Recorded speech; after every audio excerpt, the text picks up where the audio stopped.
And so, you know, you can see how rats or mice will grab a pellet. Can get up. You can train them to reach with 80% accuracy, and then you induce a stroke, and then they are abysmal at this for the first couple weeks, but there is a progressive improvement, spontaneous improvement in reaching that occurs over time. And like Chris said, recovery doesn't necessarily all happen in the first couple weeks. It can go on for years after a stroke. So, although there tends to be this general improvement within the first 3 months after a stroke, if you're going to show improvement. And another little test we do in the lab is called this tape test. And so mice are compulsive groomers. So if you just put tape on the bottom of the paws of the mouse, they will take the tape off. So there's one tape, there's the other one. So no problem without a stroke. Now, if a mouse has a stroke in the somatosensory cortex, of course, one of the things that people would describe is they're going to lose sensation in their hand, or in the case of a mouse, the paw. So does the mouse pay attention to this part of its body after the stroke? And so just take my word for it, the one with the tape on is still the left paw, even though it's an optical illusion. It looks like it's the right there. But that's the affected paw. So it actually just carries out its business without really paying attention to the paw that was contralateral to the stroke, or the impaired paw. So one interesting thing, though, is that this behavior, this neglect of the left or the opposite side to where the stroke was, does actually show some spontaneous improvement over time. And in this case, it takes anywhere from 8 to 10 weeks to get better or show improvement over time.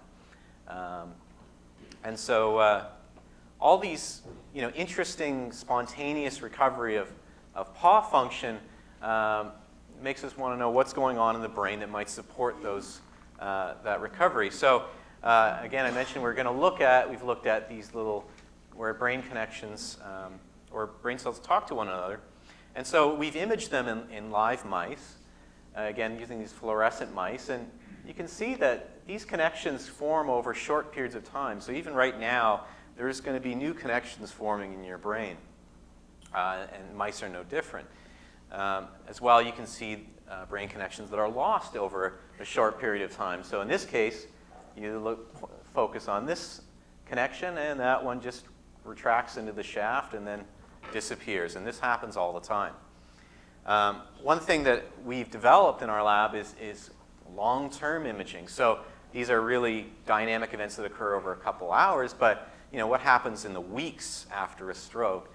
So there is no stroke here, but this is just showing that we can image these 1 micron, 1/1000th of a millimeter size structures every week. We can look at the same connections over a week's time.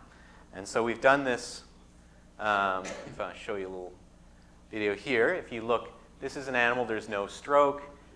You can see the main thing I want to impress upon you is that a lot of the connections are fairly stable. Our brain does change, but there's also stability too, which is a hallmark of normal brain function. After a stroke, so here you can see the little stroke there, and then we can image these connections right next to the stroke, and you can see that this is 1 week, this is sort of before stroke conditions, and this is an hour before the stroke, so it looks pretty similar. But then you look 1 week after the stroke, and you see a lot of these little nubs or leaves have been stripped off the brain cell, and then you start to see them sprouting up at 2 and 3 weeks after stroke. So there's this, what happens is there's sort of this critical period of brain plasticity that occurs in the first couple weeks after a stroke. And as Chris mentioned, this is where rehab might be really useful in directing the brain to make positive or good connections, right? So it seems like the brain's, it loses connections and then it wants to sprout these new connections, but it needs to be sort of coaxed in an intelligent manner. So, for example, using your arm after the stroke might actually tell the brain to make the proper connections. So these are some structural and behavioral observations. What about sensory processing?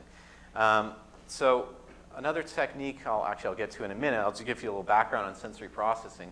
So whenever you use your hand or you touch something, Information comes in through the spinal cord up into the brainstem. It crosses to the other hemisphere, and then you always have this primary somatosensory cortex, and then you have a secondary somatosensory cortex.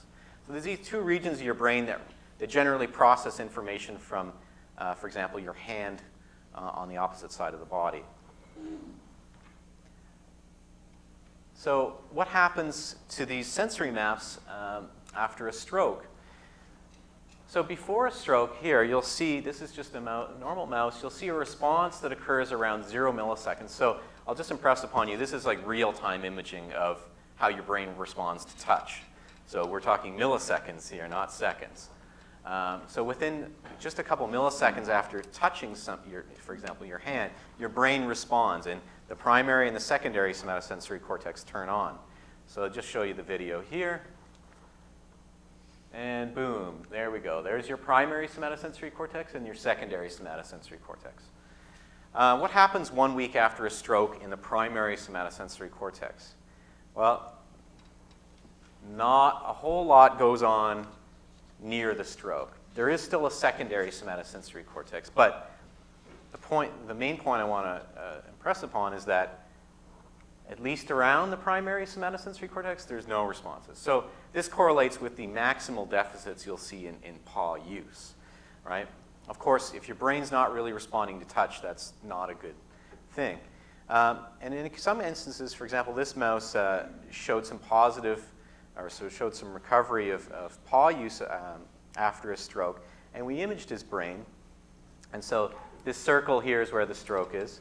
And so you'll see pretty obvious reemergence of responding. So one thing that correlates with recovery is this reactivation of brain circuits around the stroke. How am I doing for time there, Paul? Getting close? Okay.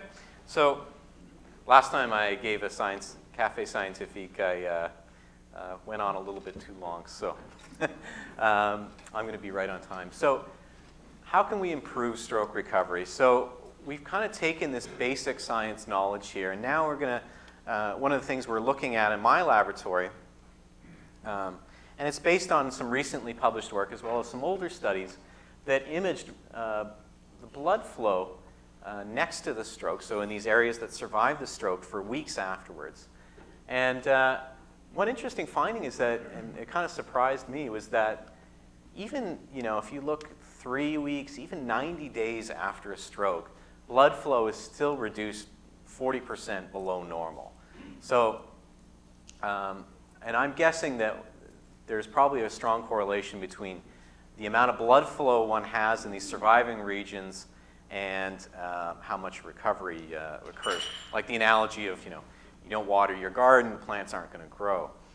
So we're right now trying to characterize some of the molecular changes that go on related to blood flow and looking at growth factors that can perhaps promote sprouting of new blood vessels in these surviving brain regions, as well as preventing some other things that go on. For example, blood vessels get leaky after a stroke, and this could be a bad thing.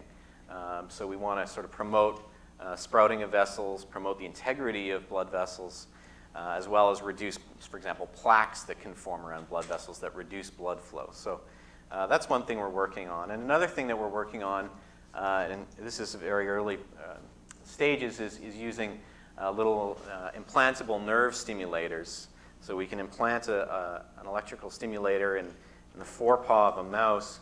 Well, at least we're working on that right now, and we're going to try and see if testing out various types of electrical stimulation can actually improve how well that mouse uses its paw after a stroke. And of course, the real goal is to apply this technology to humans. And I know there are some stimulators that are probably available right now with human patients, but I'm sure the different regimes of electrical stimulation, all these other parameters have not been fully fleshed out. So I'd just like to thank the people in my lab, Danny Sweetnam, Josh Wang, Andrew Holmes, who's at the back, or was at the back, yeah, there he is, Paul Jones, Mark Wally, Charles Wong. Tim Murphy was my supervisor at UBC, and he provided me that video showing the recovery of some of those dendrites after they they looked like they disintegrated and then they came back. Carrie Delaney, who's working with me on using the electrical nerve stimulator, and Stan Bardella, and we're funded by these great agencies that are critical to supporting research. So thank you.